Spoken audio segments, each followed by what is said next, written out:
নমস্কাৰ আপুনি চাবলৈ আৰম্ভ কৰিছে SB অসম মিডিয়া। আজি হৈছে 27 মাৰ্চ আৰু আজি সন্ধিয়াৰ কেইবাটাও গুৰুত্বপূৰ্ণ খবৰ ৰাখি পৰিছে আৰু এনে ধৰণৰ খবৰসমূহ নিতৌ চাবলৈ চেনেলটো ছাবস্ক্ৰাইব কৰি ভিডিঅ'টো এটা লাইক কৰি দিব। জনাইছোঁ আজি সন্ধিয়াৰ প্ৰথমটো ব্ৰেকিং নিউজ। ৰাজ্যবাসীৰ বাবে এটি খুবেই ডাঙৰ খবৰ। মুখ্যমন্ত্ৰীৰ সৈতে ভয়ংকৰ কাণ্ড কৰাৰ শংকাৰ বদৰুদ্দিন আজমলৰ। মই ভাঙি দি মুখ্যমন্ত্ৰীৰ কামিখাৰ আৰু ৰাজ্যৰ মুখ্যমন্ত্ৰী ডক্টৰ হিমন্ত বিশ্ব শৰ্মাই এদিন পূৰ্বে মিয়াক লৈ এক বিস্ফোৰক মন্তব্য কৰিছিল যে 2026 বৰ্ষত মিয়াৰ কামিখাৰ ভাঙি দিয়া হ'ব আৰু ইয়াৰ পৰিপ্ৰেক্ষিতত বদৰুদ্দিন আজমলে কৈছে যে মই ভাঙি দি মুখ্যমন্ত্ৰীৰ কামিখাৰ। জনাইছোঁ সবিস্তাৰে খবৰ। মুখ্যমন্ত্ৰীৰ সৈতে ভয়ংকৰ কাণ্ড কৰাৰ শংকাৰ বদৰুদ্দিন আজমলৰ। মই নিজেই ভাঙি মুখ্যমন্ত্ৰীৰ কামিখাৰ। মুখ্যমন্ত্ৰীক প্ৰত্যুত্তৰ দিবলৈ গৈ বিস্ফোৰণ ঘটালে এইবাৰ আজমলে। ৰাজনৈতিকভাৱে মিয়াৰ কামিখাৰ ভাঙিম বুলি কৈছিল মুখ্যমন্ত্ৰীয়ে আৰু মুখ্যমন্ত্ৰীৰ কথা শুনি এইবাৰ খঙত অগ্নিশৰ্মা হৈ পৰিছে বদৰুদ্দিন আজমল। মোৰ ইমান সাহস আছে, ময়ে ভাঙিম মুখ্যমন্ত্ৰীৰ কামিখাৰ আৰু পূৰ্বেও অসমত মিয়াৰ দাদাগিৰি চলিব বুলি শংকাৰ বদৰুদ্দিন আজমলৰ আৰু মুখ্যমন্ত্ৰীৰ সৈতে ভয়ংকৰ কাণ্ড কৰাৰ শংকাৰ এইবাৰ বদৰুদ্দিন আজমলৰ। মই নিজেই মুখ্যমন্ত্ৰীৰ কামিখাৰ ভাঙি পেলাম বুলি মন্তব্য কৰিছে আজমলে আৰু মুখ্যমন্ত্ৰীক প্ৰত্যুত্তৰ দিবলৈ গৈ বিস্ফোৰণ ঘটাইছে মৌলানা বদৰুদ্দিন আজমলে। জনাইছোঁ আৰু এটি ব্ৰেকিং নিউজ, ডাঙৰ খবৰ। এইবাৰ ৰাঘৱ চাদ্দাই উভতি ধৰিছে বেংকসমূহক। জিৰ' বেলেঞ্চত কিয় কৰ্তন কৰা হয় ফাইন। এক ডাঙৰ খবৰ জনাইছোঁ সমগ্ৰ ৰাজ্যবাসীক। ৰাঘৱ চাদ্দাই সন্দেহত পেলালে এইবাৰ বেংকক। একাউণ্টত ধন নাথাকিলে কিয় কৰ্তন কৰে টকা। দৰিদ্ৰ লোকৰ পৰা কিয় ফাইন কাটে বেংকে আৰু জিৰ' বেলেঞ্চৰ বাবে দৰিদ্ৰ লোকৰ পৰা ধন কৰ্তন কৰি আছে বেংকসমূহে আৰু সকলো বেংকৰ এই ফাইন ছিষ্টেম উঠাই দিব লাগে বুলি এতিয়া ৰাঘৱ চাদ্দাই দাবী জনাইছে আৰু 3 বছৰত গ্ৰাহকৰ পৰা 19,000 কোটি টকাৰ ধন সংগ্ৰহ কৰিছে বেংকে আৰু এই ধনসমূহ আছিল দেশৰ দৰিদ্ৰ লোকৰ আৰু এওঁলোকৰ দোষ কি আছিল বুলি এতিয়া প্ৰশ্ন কৰিছে ৰাঘৱ চাদ্দাই আৰু গৰীবৰ একাউণ্টত ধন নথকাটো অপৰাধ নেকি বুলিও প্ৰশ্ন ৰাঘৱ চাদ্দাৰ আৰু চাৰ্জ লগাই মাইনাছ হৈ যায় দৰিদ্ৰ লোকৰ বেংক একাউণ্টসমূহ আৰু জনতাক ফাইনেন্সিয়েল সুৰক্ষা নহয় হেঁচা প্ৰয়োগৰ অভিযোগ এইবাৰ ৰাঘৱ চাদ্দাৰ আৰু গৰীবৰ পৰা মুনাফা লৈছে বেংকে। বেংকৰ এই পেনাল্টি ছিষ্টেম উঠাই দিয়াৰ দাবী ৰাঘৱ চাদ্দাৰ আৰু এইবাৰ ৰাঘৱ চাদ্দাই সন্দেহত পেলালে ৰাজ্যৰ বেংকসমূহক। একাউণ্টত ধন নাথাকিলে কিয় কৰ্তন কৰা হয় টকা আৰু ৰাঘৱ চাদ্দাই এইবাৰ সন্দেহত পেলাইছে বেংকক। একাউণ্টত ধন নাথাকিলে কিয় কৰ্তন কৰে টকা আৰু দৰিদ্ৰ লোকৰ পৰা কিয় ফাইন কাটে বেংকে, তাক লৈ এতিয়া জনাইছোঁ আৰু এটি ব্ৰেকিং নিউজ, ডাঙৰ খবৰ। মোদী চৰকাৰৰ ঐতিহাসিক সিদ্ধান্ত। পেট্ৰল ডিজেলৰ ওপৰত চৰকাৰী কৰ কৰ্তন। বিশ্বত দাম বাঢ়িলেও ভাৰতত নাবাঢ়ে তেলৰ দাম। এক ডাঙৰ খবৰ জনাইছোঁ সমগ্ৰ ৰাজ্যবাসীক। ইন্ধনক লৈ মোদী চৰকাৰৰ ঐতিহাসিক সিদ্ধান্ত। ইন্ধনক লৈ মোদী চৰকাৰৰ এই ডাঙৰ সিদ্ধান্ত। পেট্ৰল ডিজেলৰ শুল্কত বৃহৎ কৰ্তন। বিশ্বৰ যুদ্ধকালীন পৰিৱেশৰ মাজতেই কেন্দ্ৰৰ সকাহ। পেট্ৰলত 100 টকা শুল্ক হ্ৰাস কৰিলে কেন্দ্ৰই আৰু 13 টকাৰ পৰা 3 টকালৈ কমিল পেট্ৰলৰ শুল্ক আৰু ডিজেলত 0 হ'ল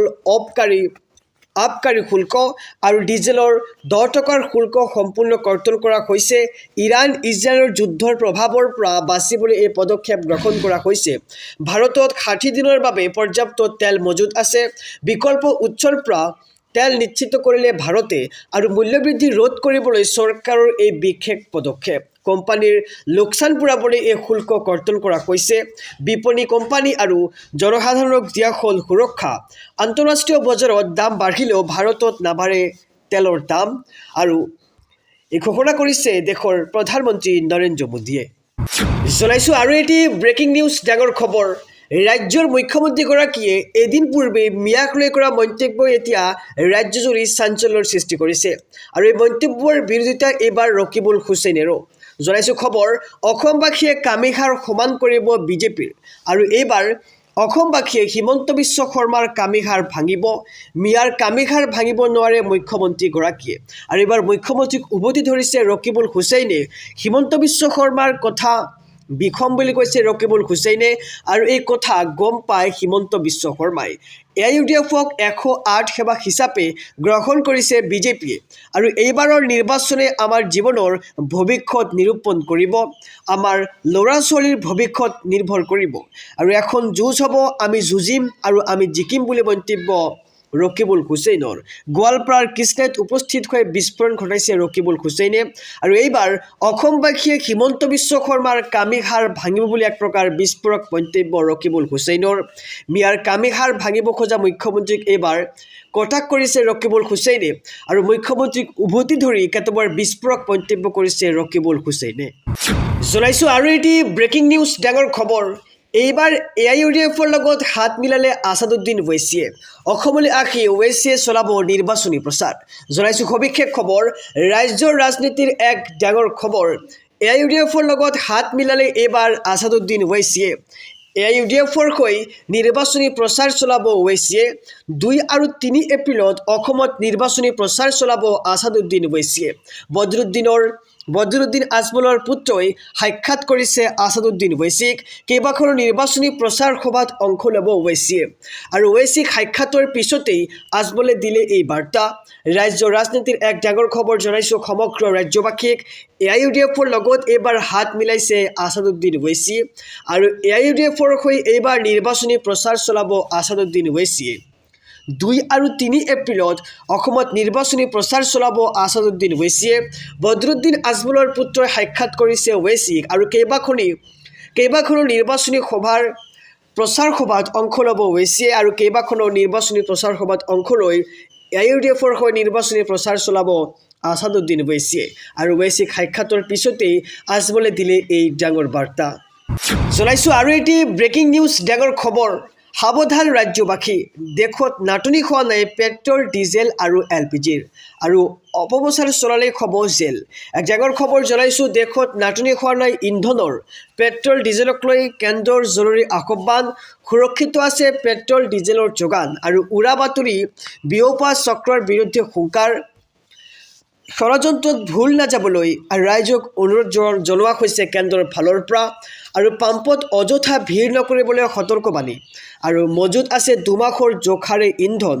41খন দেশৰ পৰা আহি আছে তেল আৰু অবিৰতভাৱে চলিছে তেল সংশোধনৰ কাম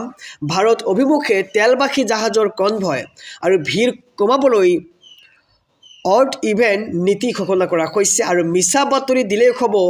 জেল আৰু জৰিমনা আৰু অপপ্ৰচাৰকাৰীৰ বিৰুদ্ধে চৰকাৰ কঠোৰ হ'ব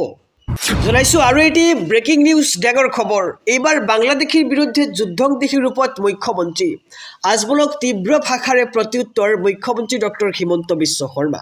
এক ডাঙৰ খবৰ জনাইছোঁ সমগ্ৰ ৰাজ্যবাসীক বাংলাদেশীৰ বিৰুদ্ধে যুদ্ধংদেশী ৰূপত মুখ্যমন্ত্ৰীক দেখিবলৈ পোৱা গৈছে আজমলক তীব্ৰ ভাষাৰে প্ৰত্যুত্তৰ মুখ্যমন্ত্ৰী ডক্টৰ হিমন্ত বিশ্ব শৰ্মাৰ যোৱা 5 বছৰত হাত ভৰি ভাঙিল এতিয়া মেৰুদণ্ড ভঙাৰ পাল বুলি কৈছে মুখ্যমন্ত্ৰীগৰাকীয়ে আৰু আজমলক তীব্ৰ ভাষাৰে প্ৰত্যুত্তৰ দিছে মুখ্যমন্ত্ৰী ডক্টৰ হিমন্ত বিশ্ব শৰ্মাই যোৱা 5 বছৰত হাত ভৰি ভাঙিল এতিয়া মেৰুদণ্ড ভাঙিম বুলি এতিয়া মুখ্যমন্ত্ৰীগৰাকীয়ে হুংকাৰ প্ৰদান কৰিছে অহা 5 বছৰত মেৰুদণ্ড ভাঙি পেলাম বুলি মুখ্যমন্ত্ৰীয়ে মন্তব্য কৰিছে আৰু অসমত বাংলাদেশী মিয়াৰ বিৰুদ্ধে চলিব অধিক কঠোৰ একশ্যন আৰু মিয়াই মুখ্যমন্ত্ৰীৰ কামিহাৰ ভাঙি দিম বুলি আজমলে দিছিল হুংকাৰ আৰু আজমলৰ ভাবুকিক তীব্ৰ ভাষাৰে প্ৰত্যুত্তৰ মুখ্যমন্ত্ৰী ডক্টৰ হিমন্ত বিশ্ব শৰ্মাৰ আৰু বাংলাদেশীৰ বিৰুদ্ধে এইবাৰ যুদ্ধংদেশী ৰূপত মুখ্যমন্ত্ৰীক দেখিবলৈ পোৱা গৈছে আজমলক তীব্ৰ ভাষাৰে সমালোচনা মুখ্যমন্ত্ৰী ডক্টৰ হিমন্ত বিশ্ব শৰ্মা জনাইছোঁ আৰু এটি ব্ৰেকিং নিউজ ডাঙৰ খবৰ 26ৰ বিধানসভা নিৰ্বাচনৰ এক্সিট পোলক লৈ আহি গ'ল ডাঙৰ খবৰ 29 এপ্ৰিল পৰ্যন্ত দিব নোৱাৰিব এক্সিট পোলৰ মতামতৰ সমীক্ষা এক ডাঙৰ খবৰ জনাইছোঁ সমগ্ৰ ৰাজ্যবাসীক সমাগত 26ৰ বিধানসভা নিৰ্বাচন আৰু নিৰ্বাচনৰ প্ৰাক মুহূৰ্তত দেখিবলৈ পোৱা যায় যে এক্সিট পোল প্ৰকাশ কৰা হয় কোনটো দলে কিমানটা আসন লাভ কৰিব আৰু এইবাৰ কিন্তু এক্সিট পোলক লৈ আহি পৰিছে নিষেধাজ্ঞা 29 এপ্ৰিল পৰ্যন্ত দিব নোৱাৰিব কোনো এক্সিট পোল বা মতামতৰ সমীক্ষা নিৰ্বাচন আয়োগে জাৰি কৰিছে নিষেধাজ্ঞা 9 এপ্ৰিল পুৱা 7 বজাৰ পৰা 29 এপ্ৰিলৰ 6:30 লৈকে এই নিষেধাজ্ঞা আৰোপ কৰা হৈছে ৰাজ্যৰ নিৰ্বাচন আয়োগৰ পৰা জাৰি কৰা হৈছে এই নিৰ্দেশনা আৰু এক্সিট পোলক লৈ আহি গ'ল ডাঙৰ খবৰ 29 এপ্ৰিল পৰ্যন্ত দিব নোৱাৰিব কোনো এক্সিট পোল বা মতামত সমীক্ষা নিৰ্বাচন আয়োগে জাৰি কৰিছে এই নিষেধাজ্ঞা 9 এপ্ৰিল পুৱা 7 বজাৰ পৰা 29 এপ্ৰিলৰ 6:30 লৈকে এই নিষেধাজ্ঞা আৰোপ কৰা হৈছে জনাইছো আৰু এটি ব্ৰেকিং নিউজ ডাঙৰ খবৰ জুবিন গাৰ্গৰ ঘটনাত জড়িত সিদ্ধাৰ্থ শৰ্মা অমৃতপ্ৰভা মহন্ত কোনেও ৰেহাই নাপায় অসম আৰক্ষীয়ে চলাইছে নিখুঁত তদন্ত আৰু জুবিন গাৰ্গৰ ন্যায় সন্দৰ্ভত ৰাজ্যৰ মুখ্যমন্ত্ৰী ডক্টৰ হিমন্ত বিশ্ব শৰ্মাৰ ডাঙৰ মন্তব্য জুবিন গাৰ্গৰ ঘটনাত জড়িত কোনেও ৰেহাই নাপায় শ্যামকান্ত মহন্ত সিদ্ধাৰ্থ শৰ্মা অমৃতপ্ৰভা মহন্ত আৰু দুই দেহৰক্ষী কোনেও হাৰি যাব নোৱাৰে অসম আৰক্ষীয়ে চলাইছে তন্নকৈ তালাচী বৰ্তমানেও জেলত আছে আটাইকেইটা অভিযুক্ত জুবিন গাৰ্গক হত্যা কৰিবলৈ গুৱাহাটীৰ পৰা ৰচা হৈছিল ষড়যন্ত্ৰ পৰিকল্পিতভাৱে সুৰা সেৱন কৰা হৈছিল আমাৰ হিয়াৰ আমঠু জুবিন গাৰ্গক আৰু অসম আৰক্ষীৰ চাৰ্জশ্বিটত উল্লেখ আছে সকলোবোৰ তথ্য ছিংগাপুৰ আদালতে ৰায় দিলেও অসম আৰক্ষীৰ তদন্তত ওলাব সঠিক তথ্য আৰু নিৰ্বাচনী প্ৰচাৰৰ মাজতেই এতিয়া ডাঙৰ মন্তব্য ৰাজ্যৰ মুখ্যমন্ত্ৰী ডক্টৰ হিমন্ত বিশ্ব শৰ্মাৰ মুখ্যমন্ত্ৰীগৰাকীয়ে মন্তব্য কৰিছে যে জুবিন গাৰ্গৰ ঘটনাত জড়িত কোনেও ৰেহাই নাপায় শ্যামকান্ত মহন্ত সিদ্ধাৰ্থ শৰ্মা অমৃতপ্ৰভা মহন্ত কোনো অভিযুক্তই হাৰি যাব নোৱাৰে আৰু অসম আৰক্ষীয়ে চলাইছে তন্নকৈ তালাচী আৰু নিৰ্বাচনী প্ৰচাৰৰ মাজতেই জুবিন গাৰ্গক লৈ ৰাজ্যৰ মুখ্যমন্ত্ৰী ডক্টৰ হিমন্ত বিশ্ব শৰ্মাৰ এই বৃহৎ মন্তব্য আহিছো পৰৱৰ্তী খবৰৰ মাজলৈ ৰাজ্যবাসীৰ বাবে আৰু এটি ব্ৰেকিং নিউজ ডাঙৰ খবৰ এইবাৰ সংখ্যালঘুৰ সপক্ষে থিয় দিলে গৌৰৱ গগৈ হিন্দু মুছলমানৰ ৰাজনীতি কৰিলে 5 বছৰ পৰ্যন্ত হ'ব জেল এক ডাঙৰ খবৰ জনাইছো সংখ্যালঘুক অত্যাচাৰৰ বিৰুদ্ধে নতুন আইন আনিব গৌৰৱ গগৈয়ে কাঢ়া আইন অনাৰ ঘোষণা গৌৰৱ গগৈৰ হিন্দু মুছলমানৰ ৰাজনীতি কৰিলে 5 বছৰ হ'ব জেল আৰু সাম্প্ৰদায়িক কথা ক'লেই যাব লাগিব জেললৈ কংগ্ৰেছ চৰকাৰ আহিলেই এনে আইন আনিম বুলি ঘোষণা গৌৰৱ গগৈৰ আৰু সংখ্যালঘুৰ সপক্ষে থিয় দিলে গৌৰৱ গগৈয়ে সংখ্যালঘুক অত্যাচাৰৰ বিৰুদ্ধে নতুন আইন আনিব গৌৰৱ গগৈয়ে আৰু কাঢ়া আইন অনাৰ কথা ঘোষণা কৰিছে গৌৰৱ গগৈয়ে আৰু 26ৰ নিৰ্বাচনত কংগ্ৰেছ জিকিলেই এই আইন আনিব গৌৰৱ গগৈয়ে